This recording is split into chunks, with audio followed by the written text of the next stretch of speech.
Good. We'll start off with the real easy stuff. Who you are and what you do and what your business is. So I'm Hannah Porter. I own Bear Moo, which is an online baby retailer. So we started in 2018 with reusable cloth nappies as our kind of core product, and it's grown from there. So that is still our I guess, hero product, but we do the whole spectrum of baby, kids, parenting products now. Yeah. What was your process at the beginning in order to pick, how did you decide what you were going to do and why? Yeah, so I always say that people probably assume that because we do a product that's focused on being environmentally friendly, that my kind of why was some big environmental martyrdom thing, and it really wasn't.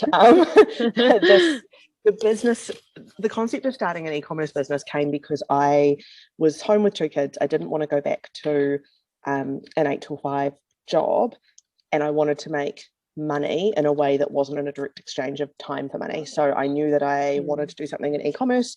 I'd never done e-commerce before. I was like, we'll give it a go, see how it works. And then it came down to product. So I kind of tossed around a few ideas and realized the market was quite flooded in a few areas. And then we used cloth nappies with our boys. And at the time, the options were really expensive or cheap, but not so cute, kind of average, but they did the job. And I kind of figured there had to be a middle ground. So our price point was always based around getting parents to be willing to give cloth nappies a go. So we've got it's an entry level nappy that does the job, that isn't super fancy and does all 50 million things. It just is a good basic nappy to get people started at an affordable price point. And so that was where we started. We did a first shipment that was just nappies, and then we added other nappy related products, wet bags, extra inserts, cloth wipes, breast pads, sanitary pads, and it just kind of grew. And then we started stocking other brands as well, and now we've got 1,500 products on the website or something. So it's just kind of skyrocketed from there a little bit. So from those of you that don't know, haven't come across Hannah's business before, she gave you a little bit of an insight there in saying she had 1,500 products on the website at the moment, the size and the growth that they have had. When did you know that things were going to take off and they were going in the direction that you wanted them to go in?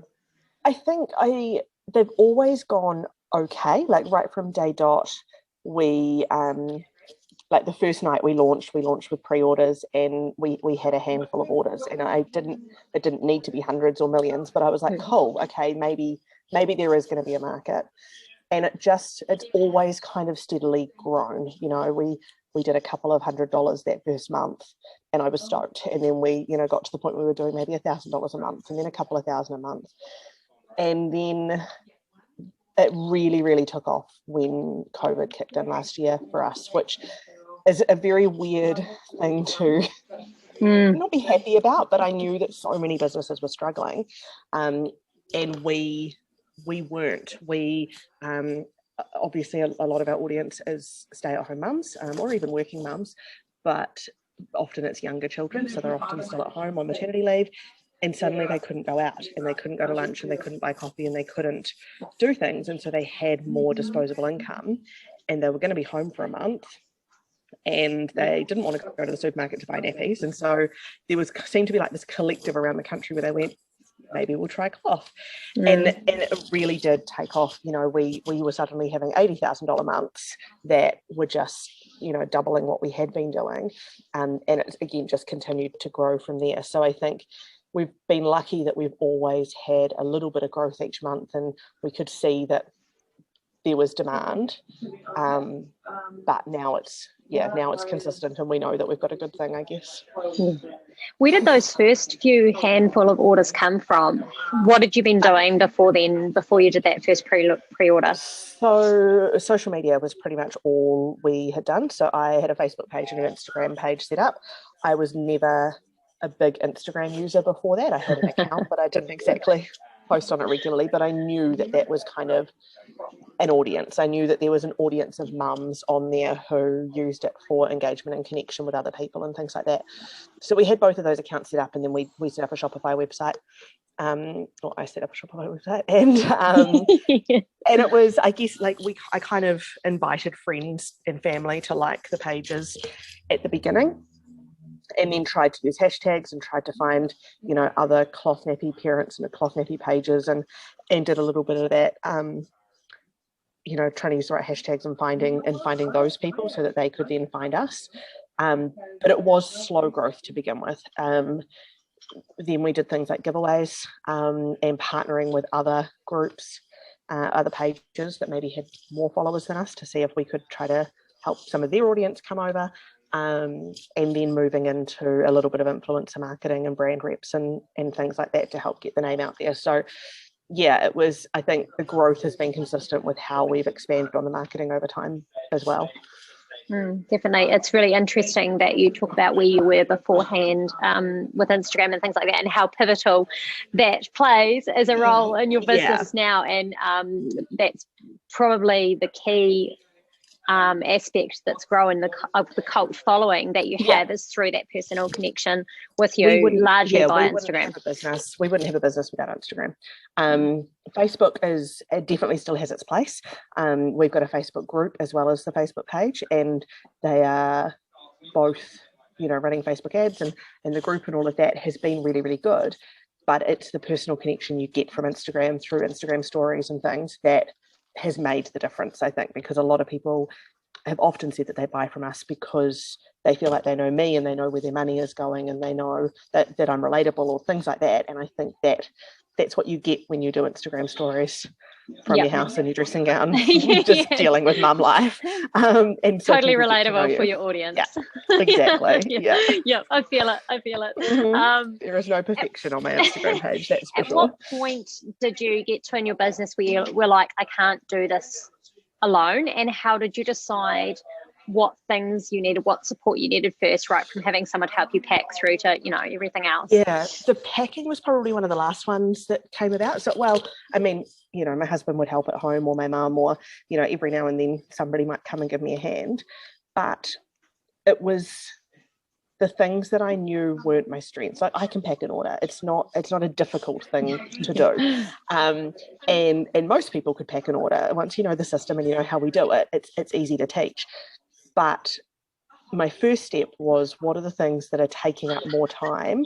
If I look at what I want to pay myself hourly, and I look at how many hours something is going to take me, can I pay somebody less than that to get the job done faster and better? So marketing was one of the first ones we did, in twofold. So we have somebody who takes our photos for us and schedules our social media posts. I still do all the stories and all the back end, but she kind of has that eye for the visual, pretty Instagram feed that I just don't have at all. And then working with you guys was, you and I caught up and had a coffee, and I said, look, I've been to a lot of Facebook ads courses, and I've been to a lot of, done free webinars and done all of that. And I totally get what it is that we're trying to achieve. Just don't care.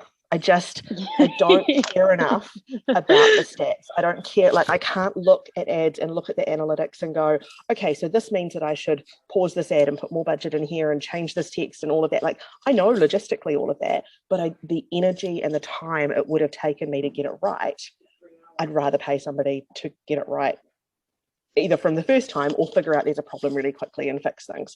And so that was just, for me, it was a no-brainer. You've got to spend money to make money. If you're putting money in ads and it's returning revenue, then you can put more money in ads and return more revenue.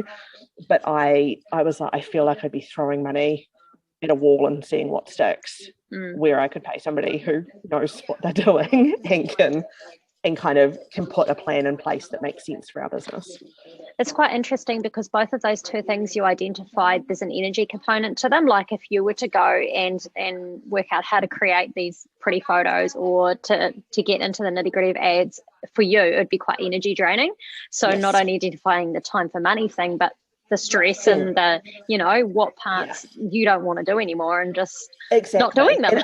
and then from there it became about the staff packing was kind of the next element, and that literally came down to the fact that I had limited hours when my kids were at school or at kindy to get work done, and I was spending pretty much all of those hours packing orders. By the time I'd packed the orders and I was like, okay, what's the next goal? I'd be looking at the clock going, well, now I've got to go and pick the kids up. So I never had any time to grow the business because all my time was spent getting orders out. And that was the point where I was like, okay, I need somebody else to be packing the orders so that I can do bigger stuff. I can do strategy and planning and growth and look at new products and do all of that stuff. Because, and I mean, now we've got somebody down here full time who would spend 60 to 70% of her working week sending out orders. And then there's other tasks on top of that, but that's again been the indication of, okay, what else do I want you to do? Do you have time to do that? No. Okay, well, let's hire somebody else to help you pack orders, and then you can do the next stage, you know. So it's kind of that once people reach capacity, it's continuing to grow. It must be so exciting thinking of that, what you've just said, and putting yourself in your shoes back when you started, and thinking that was even a possibility. Yeah. I mean, we hired our first staff member in May last year. Before that, we had casuals who came and helped out with packing, and that started because I think I just looked exhausted on Instagram, and I started saying, hey, can we help you? And for a long time I was like, no, we're fine. And then I was like, actually, yes, like, yeah, I'd be stupid to say no. Come and help, it'd be great. And it was mums, it was customers, people who already liked the product, people who already knew of me, and I would give them product in exchange for coming and helping out. And then I realized that I was not asking them to help because I didn't like the fact that I wasn't paying them, and I felt guilty that they were coming down. And so then I made everybody go on casual contracts so that I could pay them for their time. And again, that was the next stage of, you know, getting people down there more often because I was paying them. And then that turned into our first part-timer, which turned into a full-timer, which turned into what it is today. So other than COVID having a big impact on things, I think looking at the decisions that you made and the things that you had control over, what do you think were some of the more important decisions that really either changed the direction for you or helped to accelerate things forward? I think one of the big things has been talking to your customers, engaging with your customers. So a lot of people look at all the extra brands that we stock and all the other products that we stock and kind of go, well, how do you know what to buy? And I'm like, I ask. Yeah. I put a question box on Instagram. I'll ask in the Facebook group and go, hey, what do you guys want us to stock? And then I buy it. And if it sells, we keep stocking it. And if it doesn't sell, then we go, okay, well, we tried it and that didn't work for us and for our customers. Cool, we won't do that anymore. So there's been trial and error, but I think the growth has come from being able to take that risk and go, we don't have to buy 500 of something. We can buy a handful and see if we like it and see how it sells. And if it sits on the shelf forever, then we won't do it anymore. So I think that's been a big one. And then I think building reputation has been really important. So a lot of that's come from that social media, getting to know people. But if somebody sends a Facebook message or an email or whatever, replying is in you know, as fast as you can, but not immediately necessarily, and being personable about it. And if they've got an issue, fixing it, and not asking 50 million questions under the sun to make them feel like they're in the wrong because something broke. Just fix it, just replace it, because that word of mouth and that good customer service is what keeps people coming back. And now I know in the Facebook group, if anybody has an issue and they post about something, all the customers will be jumping on saying, oh, just email them, they'll sort it out. And that's what you want to be known for. You know, you want to be known for the fact that you're just going to sort things out and it's not going to be a big deal. So I think that just helped repeat customers come back because they got to the point where they were just shopping from us because they liked us and they wanted to support us, not because they actually needed more things. That's the cult following. New prints. New prints. And then it was, okay, so our customers that have been with us from the beginning probably don't need nappies anymore. So what else might they like? You know, if they already know us and like us and want to buy from us, what else might fit their kids as their kids are growing. And that's how we got into toys and books and lunch boxes and all of that stuff, was keeping those customers engaged that we've had for years once they no longer need nappies anymore. Because there is a limit. They might say there's not, but there should be a limit of how many nappies you need. Isn't the limit the bank account? Pretty much, yeah. Pretty much. How much washing you want to do, how much space you got to store them. If you could have lunch and discuss business with anyone, dead or alive, doesn't really matter, who would it be and why? Ooh. That's hard, eh? At the moment, my business coach in Auckland, because we're due to catch up next week, and that would be really good. Because I like talking with people who get what we're doing and why we're trying to do it. Thinking from a local perspective, because I do think that matters. I think engaging with other business people who are New Zealand based is really important, because I think how we do things in New Zealand is probably a bit unique compared to the rest of the world, and that it is that more personable side.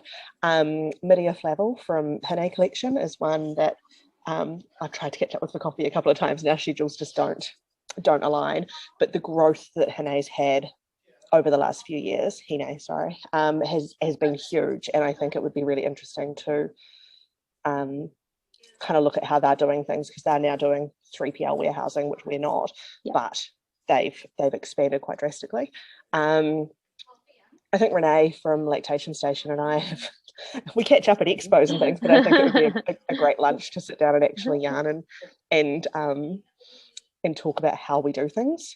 And I think that's they're probably the two off the top of my head, but I think that's the other thing about New Zealand, is that we do tend to talk about things. Like, I'll message Renee and say, hey, who do you use for such and such? And she'll do the same with me. And even other cloth nappy businesses, we do message and say, how do you do this? How have you solved this problem? And Alice from For the Borough, who's a cloth nappy company in Kerikeri, her and I talk regularly, but we've never actually met face to face. So she'd be another one I'd like to catch up with. I love those relationships where they've all been almost all virtually. I've definitely got some myself. So I think it's nice talking to other people in the e-commerce space, because I think it is quite different to retail. You've got different sets of problems and different priorities and things. So it's anybody that kind of works in that space. I really enjoy hearing how they do things, because I think there's always something to be learnt from other people in business. Yep, that's definitely a very good approach to have to things, to have that open mind. You mentioned just before your business coach. When did you get a coach in your journey, and what prompted you to do that? Yeah, so we've had two now, 2.5. So I went through the business mentor program. That would have been when we were still fairly new, and I didn't really know what I needed, but I knew that it was a very affordable service. You pay a small sign-up fee, and so I thought, it's worth giving it a go. And it wasn't really the right fit. There were a couple of gleams of knowledge that I gained, but overall it wasn't what I needed, but I also don't think I knew what I needed. So that was where we started. Then we went to an Australian-based system where they, it's a program called Business Blueprint, and it's brilliant. And they have a Facebook group, and they've got loads of templates and resources and learnings, education online, and they do conferences and things. Brilliant information. It's not that I'm not self-motivated enough. It's that I need somebody to kind of keep me on track a little bit more, rather than handing me all the information and saying go nuts. I look at it and go, I don't know where to start. So while it's a great system, it wasn't necessarily what we needed. And then last year I kind of looked at where we were at financially, and went, I feel like we've been kind of easy-ish to get to this point. Like we've just this week turned over $1 million revenue for this financial year, and I kind of went, that was awesome. 17th of March, well done. We slid in this financial year, and I went, you know what, without sounding cocky, it's felt like that first million's been kind of easy. Like it's just kind of naturally, it's all been a natural progression and natural growth. But if we want to get to 3 to 5 mil a year, that's going to require strategy and systems and planning and structure and all those things where I kind of feel like I just kind of make it up as I go along. And I've obviously got decent intuition because it's gotten us to this point. But I was like, I know that to get to that next stage of growth, we're going to need help. So I did a bit of research through the Regional Business Partners Network and found somebody that I really wanted to work with and messaged him, and he couldn't because he was working with a competing business at the time. I was gutted. And then I just sat on it and I was like, oh, well, I'll figure it out later. I'll put it on the to-do list. And then he ended up messaging me towards the end of last year and said, I finished my term with the other business. If you're still interested. I was like, yeah. So I jumped on that. So we met in January and now we meet quarterly. So our next catch-up's next week. And it's been a bit of a game changer because it's helped us put together an actual strategic plan and quarterly and annual goals and things. So I've got a bit more focus on what it is that we're working on to try to achieve outside of the day-to-day. Yeah, I think really even though you might not realise it, the fact that you identified early on and went down the route of talking to Business Mentors NZ is not something everybody does. So you I guess you had that awareness that having that external coach really can help you move things forward in a way that you can't do by yourself. No, and I mean, I don't know whether it's a female thing, but I do think that we underestimate our abilities a little bit. And I think, lots of people come to me and ask for advice, and I think a lot of the time I feel like I'm not really qualified to give it because I feel like I kind of just made this up and it just sort of happened. But if I actually stop and look at what we've done, there has been method to the madness, and there is some structure in place, and we do things for a certain reason. It's just about identifying that and now honing in on what works and what doesn't, and sometimes having that outsider who gets the e-commerce space. They might not get nappies, but that's not really important. They don't have to understand the product. They have to understand what we're doing and kind of, I guess, have that passion and belief in us that they want to help along the way. And that's something we've kind of focused on with everybody we outsource to, from you guys with marketing through to the HR, accounting, everybody is they've really got to get our business, because when you're when those people are on board, they become more like a team, like part of your team, as opposed to just a contractor or just a business you pay. You want people that feel like they're part of your team.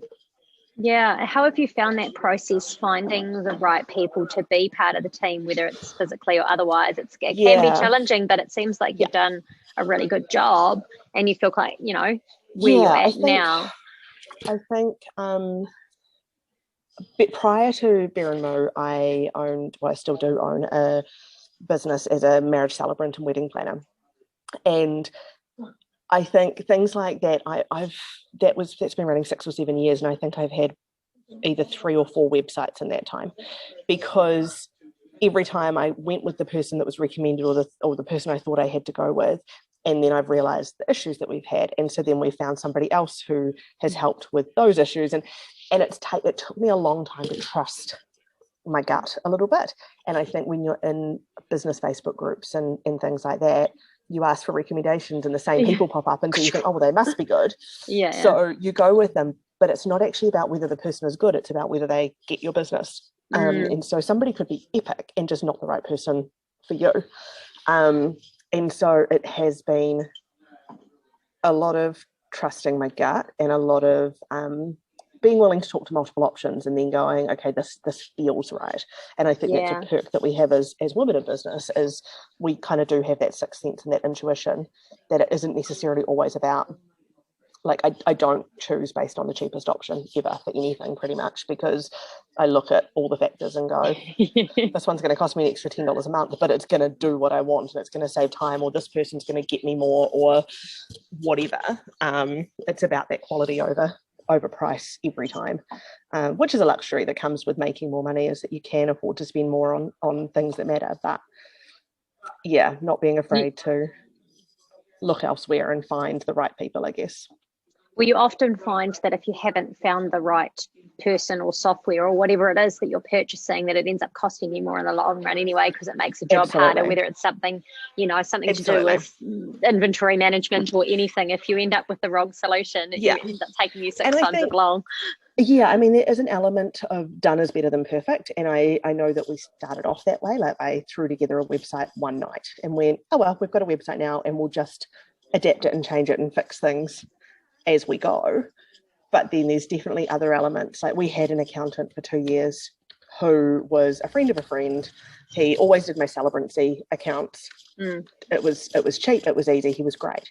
But his company doesn't focus on small businesses. And so once Bear Moo started to get big, I was like, I need somebody who gets who we are, what we're doing, where we're going, because it's very different to the type of accounting I've needed before. And e-commerce, lots of accountants don't get e-commerce too. Yeah. And so I messaged a girl that I knew of. We hadn't met in real life. We were in a Facebook group together, and she was a customer. And I sent her a message. I was like, do I remember something about you being an accountant or you working for an accountant? She's like, yeah, I do the marketing. My husband's an accountant. And this was an Instagram message at 10 o'clock on a weeknight. And I was like, okay. And so I sent her a voice memo and I said, this is what I'm at. And he replied to that voice memo at 10:30 on a weeknight and was like, cool, I'll leave it with my wife. She can set up a time. We can have a Zoom and see if we're the right fit. But it was that casualness about it. But that very first call, I was like, you get it. You get who I am. You get where I'm going. I want in. Yeah. And the quote probably could have come back at almost anything and I would have signed up because I felt like it was the right person. Yeah. It was in the realm of everybody else though, so we were good, but still. Yeah. And it was the same thing with the business coach. First time we sat down and talked, 15 minutes on Zoom, and I was like, I want him. I want to work with him because you're going to help me get where I want to go. So I think there is a lot of, gut instinct that we run on sometimes. Yeah. No, it's definitely, I've experienced the same thing where you do trust that it always works out much better than when you don't, for whatever external reason that's telling you something otherwise. It just turns to a disaster. It really does. Like this is not right. Follow that instinct. What are some of your favorite Instagram accounts? Oh, when you're not on the recording end. I keep Instagram smallish from a who I follow perspective, because I like to try to keep up with the stories of the majority of the people that I follow because they're people I'm interested in or are friends. So I tend to follow like customers and brand reps who've turned into friends and things like that, like Caitlin from the 30 something mama and Anna at Hello Hollingsworth and Courtney at Corky, and some of those who started off as customers who are now friends or staff. And then from a bigger perspective, I still really enjoy Jordan Whitaker and Erina from Culture of Grace. Cherie at Pepper and Me is always a great laugh. Cherie and I've caught up a couple of times and she's good value. Em from Officially Em. So there's a few that I kind of try to keep on top of regularly. You can see the trends in there straight away. yeah, absolutely. It's the relatability. I enjoy watching Anita from Global Baby because she does a lot of business chats, which I really like seeing. Cool. And Renee from Lactation Station, but I like seeing things from that business perspective as well. I like when people are quite open and real about how they're doing and how they do things. So friends, mums, relatable business. It's always interesting to ask because you come across different people that you might not have heard of before as well, because it's like so many people out there to follow. I know. I'm like, let me open my account and see who kind of comes up at the top. Shannon Mellinger, Lynn from This Little Cakery, Renee from Stuff Renee Says, Hannah at Little Giants Kids Store, which is another small business in Auckland, Summer Bronze, Kat Dixon, Love from Your Dads, it's a lot of probably a lot. I think in New Zealand we do get a little bit same with influencers, and that we often follow a lot of the same people, but generally if that's happening there's a reason for it, I guess. So similar markets, that's all. Absolutely. Random question, looking back on when you were young, let's say in your teens or something, or even younger maybe, what did you want to be when you grew up? When I was a kid I always wanted to be an actress. Always. That was I was going to be famous. Everybody was going to know my name. That was my. They all know your name, just in a different way. Just for nappies now, That's that nappy lady. And then from there, I think journalism was probably pretty high on my list. When I started at uni, I wanted to do public relations and media studies. and then switched and did PR and marketing instead, which has probably been a little bit more helpful in this path. But to be fair, I don't think I'm particularly suited to a corporate environment anymore. So there's a lot that I learned where I kind of went, oh yeah, I don't know if I want to do that. But yeah, I think acting and then probably journalism was the other. But massive elements of those come into what you do now around communication and you know, public speaking and that nappy lady. Yeah, I think lots of people struggle in business with things like showing up on social media, and they hate talking to themselves on camera and things like that. And I just don't care. I'm just so blasé about it that I'm like, oh yeah, sweet as. So that's definitely helped, I think. Having 0 F's to give probably helps a little bit when it comes to being on social media. I can't say there's any big surprises in what you said there. No, not really. People are. You kind of briefly spoke about it, but where to next for Bear Moo? So continued growth is the big one. I was at a conference, I don't even remember when, 6 months ago maybe, and one of the speakers said something that was kind of stuck with me, which was about how as an entrepreneur, your job isn't to hustle, your job is to grow the business in order to create employment for others. And that's been something that we started the business to make money and build a lifestyle for our family, which we've done. My husband's now part of the business-ish, stay-at-home dad. I can kind of swan in and out a little bit. You know, I'm 27 weeks pregnant, and if I'm tired, I go home and I rest, and I don't have to be here for things to tick over. But the more we grow, the more people I can hire, and the more primarily women, based on, you know, the industry we're in, we can support financially with an income that helps them support their families and live their dreams. So for me, the more we grow, the more people we can support, the more people we can outsource to, the other businesses we can support. So sky's the limit. Probably, yeah, exactly. More products, because why not? Bigger warehouse. We've got 18 months left here and we're already growing out of it. So we'll move. We might have like a showroomy shop front as part of that when we move. I don't want to do full retail, but I'd like to be in more retailers and then take over the world, I guess. Expand internationally. Yeah, why not? Small goals. Yeah. No, good on goals. You. Yeah. Fantastic. Oh, well, thanks a lot for sharing your time and wisdom with everyone today. Worries. It's been absolutely lovely. No worries. Always happy to talk business.